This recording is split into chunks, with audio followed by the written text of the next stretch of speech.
Bonsoir à toutes et à tous, il est 22 heures. Bienvenue dans cette nouvelle édition. Voici les titres.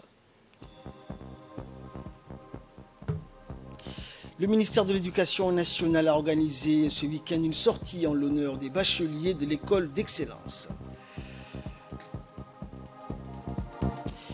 Et dans l'actualité africaine, en Côte d'Ivoire, retrouvailles entre Alassane Ouattara, Laurent Gbagbo et Or Bédié. Bonsoir à tous. Le ministre des Affaires étrangères et de la coopération internationale, Mohamed Ali Youssouf, a été reçu aujourd'hui au siège du programme des Nations Unies pour le développement par la sous-secrétaire générale et administratrice associée Ousha Rao et la sous-secrétaire générale et directrice du bureau régional pour les États arabes, Khalida Bourza, pour une réunion de travail au cours de laquelle ils ont évoqué l'ensemble des programmes du PNUD en cours à Djibouti ainsi que les perspectives de coopération. D'emblée, l'administratrice a tenu à féliciter Djibouti pour la réussite de sa première présentation au VNR et a souligné l'approche inclusive et collaborative dans la préparation de son rapport. Le ministre Mahmoud a salué le rôle considérable du Bureau de la coordination des Nations Unies à Djibouti et n'a pas manqué de remercier le PNUD ainsi que toutes les agences des Nations Unies à Djibouti pour leur soutien technique et financier pour la réussite de ce premier VNR. Le ministre a souligné le partenariat important entre Djibouti et le PNUD dans la mise en œuvre des programmes à Djibouti, notamment dans les domaines de l'environnement et la délocalisation de la justice. L'administratrice associée du PNUD a évoqué un certain nombre de possibilités futures de coopération et a échangé avec le ministre Mahmoud sur les nouvelles initiatives de coopération entre les pays de la mer Rouge, l'initiative Green Arab State et l'accompagnement dans l'obtention de nouveaux prêts pour financer des programmes de développement à travers d'autres partenaires tels que la Banque mondiale et l'Union européenne. Le ministre a enfin accueilli favorablement ces initiatives et a réitéré son engagement à collaborer avec le PNUD sur ce nouveau programme innovant pour accélérer la réalisation des objectifs de développement durable. Diplomatie toujours, l'ambassadeur de la République de Djibouti en Éthiopie et représentant permanent auprès de l'Union africaine et de la Commission économique des Nations Unies pour l'Afrique, Abdi Mahmoud Haïbé, représentant le chef de la diplomatie djiboutienne, a pris part à la 41e session ordinaire du Conseil exécutif de l'Union africaine qui se sont tenues les 14 et les 15 juillet à Lusaka, en République de Zambie. Au cours de cette session, le Conseil exécutif, autrement dit les ministres des Affaires étrangères de l'Union africaine, ont examiné un certain nombre de points à son ordre du jour, comme le rapport du comité des représentants permanents, les rapports des différents comités techniques spécialisés comme les CTS sur la migration des réfugiés et les personnes déplacées, le rapport de la conférence des États partis au traité de l'Agence africaine du médicament sur l'accueil du siège de l'AMA et l'adoption du budget 2023 de l'organisation. L'ambassadeur et chef de mission Aden Mohamed Ileita a été reçu hier à la Commission de l'Union européenne par sa présidente Ursula von der Leyen pour la remise de ses lettres de créance l'accréditant comme le nouveau chef de mission de la République de Djibouti auprès de l'Union européenne. Le nouvel ambassadeur Aden Mohamed Ileita a tout d'abord relayé les salutations du président de la République Ismaël Omar Guelleh adressées à l'endroit de la présidente de la Commission européenne Ursula von der Leyen. La présidente de la Commission et le nouvel chef de mission Aden Mohamed Ileita ont exprimer leur pleine et entière satisfaction sur les liens de partenariat entre la République de Djibouti et l'Union européenne étendus à de nombreux domaines de coopération, tant au niveau national à travers des programmations périodiques que sur le plan régional. Le nouveau chef de mission, Aden Mohamed Ileita, a mis également à profit cette audience pour exprimer sa volonté et sa détermination à œuvrer au renforcement des liens d'amitié entre la République de Djibouti et l'Union européenne. Et concernant la séance plénière extraordinaire de l'Assemblée nationale d'hier, les parlementaires ont porté donc plusieurs interrogations à l'endroit des membres du gouvernement sur les textes à l'ordre du jour, mais aussi sur les problématiques préoccupantes de la population auxquelles les membres du gouvernement ont apporté des éléments de réponse. Écoutons tout de suite les questions des parlementaires. Monsieur le ministre, je voudrais tout d'abord vous féliciter pour la présentation de ce texte important pour la protection de la couche d'ozone. On sait, malgré sa faible concentration d'ozone, essentielle sur la vie sur Terre, puisque la présence assure la protection de la vie à la surface de la Terre, en filtrant le rayon ultraviolet nocif pour les êtres vivants et végétaux. Les trois principaux gaz fleurés, le HFC et PFC et SF6, sont presque toutes générées par les êtres humains, principalement par les activités industrielles. Mes questions, Monsieur le ministre, si vous interdisez l'importation de gaz, comment les industries vont-elles fonctionner? Est-ce que nos agents de la douane seront formés à cet effet? Est-ce que le gaz et nocif pour les êtres humains et quelles sont les conséquences? Merci. En effet, l'ancienne approche concernant l'employabilité des jeunes basée uniquement sur le caucus académique est sur le point d'être modifiée car elle ne donne pas un résultat significatif en la matière. Par conséquent, Monsieur le ministre, à notre approche basée totalement sur la pratique et la formation directe et privilégiée à la fin de donner aux jeunes des compétences pratiques et non abstraites qui leur permettent d'être facilement intégrés dans le milieu de l'emploi ou l'employabilité. Les systèmes administratifs et non juridiques qui permettent la création d'entreprises est-il au rendez-vous, Monsieur le ministre? Et le ministre de l'Éducation nationale et celui de l'Environnement et du Développement durable qui ont été interpellés par les parlementaires ont apporté des éclaircissements aux questions des députés. On les écoute. C'est vrai que ces gaz, si on réduit, on va présenter un calendrier après la ratification de cet accord. Ce calendrier va nous permettre de geler non seulement l'importation, mais aussi l'exportation, s'il y a des exportations qui passent par Djibouti vers l'Éthiopie. Les pays producteurs ne sont pas des pays producteurs, mais nous sommes des consommateurs à Djibouti. Donc les industries qui produisent vont, et aussi, il y a 197 pays qui ont amendé ces protocoles. Ces pays vont non seulement réduire, mais supprimer d'ici 2028 la production de ces gaz. Donc la technologie avance, d'autres gaz vont peut-être être mis en place. Il y aura des énergies renouvelables, nous allons passer vers l'énergie renouvelable. Pour ce qui est des formations, depuis que nous avons ratifié les amendements de Londres, de Copenhague, qui font partie de ces protocoles, nous avons formé plus de 600 douaniers, nous avons formé la gendarmerie, nous avons formé la police, la société civile, le public tant que le privé, qui travaillent sur toute la chaîne de refroidissement. Par rapport à ce projet, il s'agit bien sûr d'un projet, et c'est l'intitulé du projet qui le dit lui-même, un projet de développement des compétences pour l'emploi. Donc il s'agit bien sûr de faire ce lien, parce que le lien entre le secteur de la formation et le secteur bien sûr concerné par l'insertion travaillent ensemble à travers bien sûr la Direction générale de la formation professionnelle, mais également à travers l'année FIP, où il y a bien sûr la disponibilité des données de jeunes djiboutiens diplômés. Maintenant, il nous manque bien sûr le secteur qui est le secteur privé.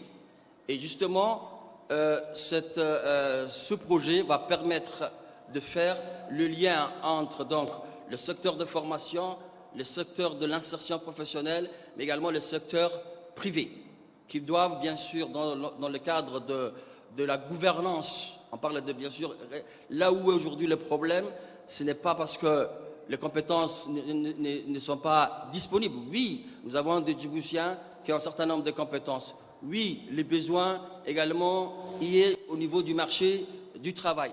Mais maintenant, c'était au niveau de la gouvernance.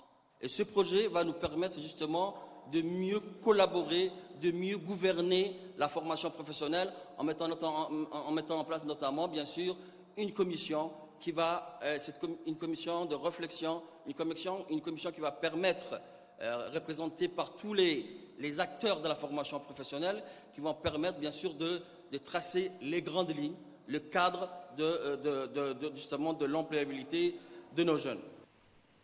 En Nouvelle Nationale, toujours fidèle à sa politique de promotion du système éducatif djiboutien, ému par la volonté de créer une génération de génies grâce à la performance de cette école, le président de la République, en optant à la création de l'école d'excellence, un établissement du mérite et pour enfants surdoués, a répondu à la nécessité urgente d'accompagner et de mettre en valeur les efforts de nos élèves génies en les mettant dans les meilleures conditions et en les intégrant à cette école d'excellence. Force est de rappeler que cette année, la famille éducative de l'école d'excellence est marquée par un score tant étonnant que parfait de ces 37 bacheliers sur 37 candidats de l'école d'excellence qui se sont vus félicités et récompensés par le chef de l'État pour les efforts consentis, leur dévouement et leur persévérance, leur permettant de surclasser une bonne partie des bacheliers de la République. Aujourd'hui, donc, ils sont à Arta en vacances de 2 jours avec les majors de la première promotion des bacheliers de l'école d'excellence, une nouvelle génération de génies qui s'est montrée digne du privilège et de la performance que le cadre de cette école leur a offert. Amplement mérité, ces 2 jours de vacances à Arta, une ville éponyme connue pour sa fraîcheur,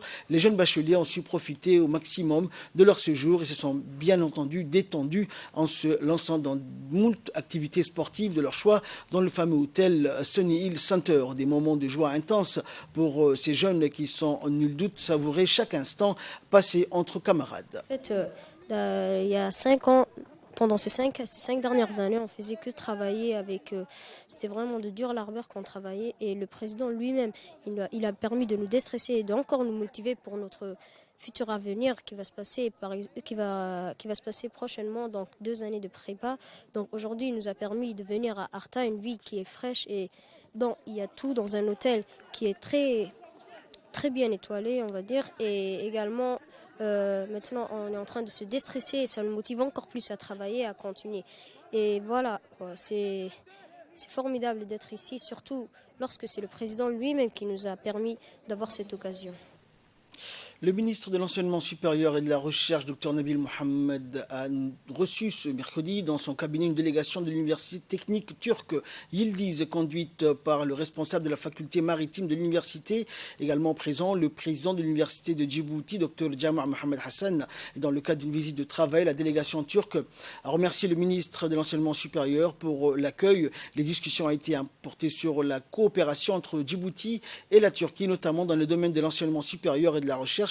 Et parmi les principales orientations, les discussions ont porté sur la formation des spécialistes, des techniciens, sur les aspects du développement dans le secteur maritime tels que l'ingénierie de la fabrication des bateaux. Après ces échanges, le ministre a ensuite offert un cadeau à la délégation en guise d'appréciation et de gratitude.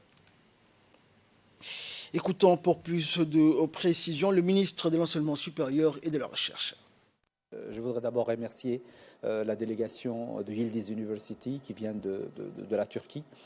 Ce sont nos partenaires privilégiés. Ils ont répondu à notre demande en moins de 2 mois. L'objectif était de répondre aux besoins qu'il y a de former des ingénieurs, des techniciens dans le domaine maritime. Les discussions qu'ils ont eues, bien sûr, avec l'Université de Djibouti, avec tous nos partenaires du port, des gardes-côtes, ont mis en lumière un certain nombre d'orientations, je dirais, pour accompagner la vision du président de la République de former nos étudiants dans la qualité, mais également dans des formations qui puissent être en relation très étroite avec le développement économique de notre pays. Et comme vous le savez, le port en est un. Les orientations, donc parmi les principales orientations, c'est d'abord de former des spécialistes, des techniciens en l'espace d'1 année sur les aspects donc, du développement dans le secteur maritime. Parallèlement, sur le moyen et le long terme, il est question de travailler sur l'ingénierie, bien sûr, de réparation des bateaux, mais également sur l'ingénierie de la fabrication des bateaux dans le très long terme. Ce sont des discussions que nous avons eues, très productives, et nous nous attacherons à ce que ce travail puisse se mettre le plus rapidement possible au niveau de l'Université de Djibouti, mais encore une fois avec le partenariat du port, des gardes-côtes et de tous les partenaires qui sont intéressés par la formation de jeunes ingénieurs et techniciens. Dans le cadre du projet de renforcement des capacités sur la sûreté et la sécurité maritime en mer, dans sa 3e phase, la garde-côte djiboutienne a organisé une cérémonie de clôture de 2 formations portant sur les techniques d'arrestation et les techniques d'abordage et qui ont bénéficié aux membres du groupe d'intervention rapide de la garde-côte. Cette cérémonie qui s'est tenue donc hier au centre d'instruction navale de la garde-côte situé au camp d'Oralé a été présidée conjointement par le capitaine Mohamed Idriss Ali, commandant de la garde-côte djiboutienne par intérim, et le représentant permanent de la JICA à Djibouti, Kaneda Mazayuki. Dans une courte allocution, le commandant de la garde-côte par intérim est revenu sur les liens étroits de coopération et de collaboration entre l'institution et ses partenaires japonais, qu'il s'agisse de la JICA ou de JAMS. Il a saisi cette occasion pour adresser également ses reconnaissances et sa gratitude au gouvernement et au peuple japonais pour leur soutien constant et leur foi inébranlable en l'action de la garde-côte dans les domaines de la sécurité et de la sûreté maritime. Et cette formation est un nouveau témoignage des efforts mis en place pour renforcer le développement des capacités opérationnelles de la garde-côte djiboutienne.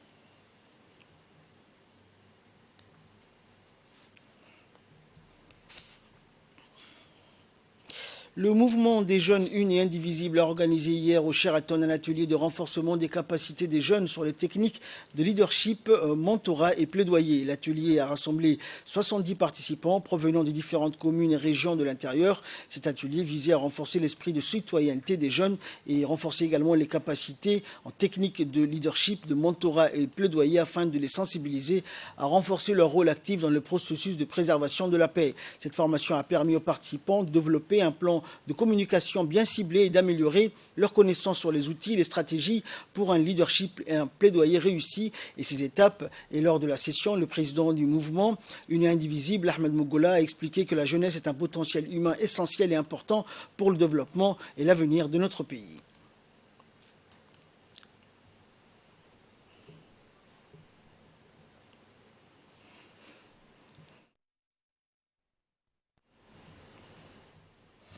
Écoutons également tout de suite le vice-président de ce mouvement. Un atelier de renforcement des capacités des jeunes sur le leadership, le mentorat et les techniques de plaidoyer pour la préservation de la paix.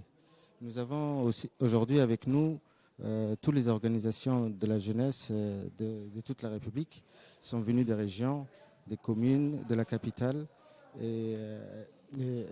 et nous avons, il faut savoir que aussi, nous avons décidé pour cet atelier de mettre l'accent sur l'aspect pratique, contrairement plutôt que sur l'aspect théorique. Il y a beaucoup plus d'exercices afin que ces jeunes se familiarisent avec ces notions de leadership, de plaidoyer et de mentorat, toujours dans le but de la préservation de la paix.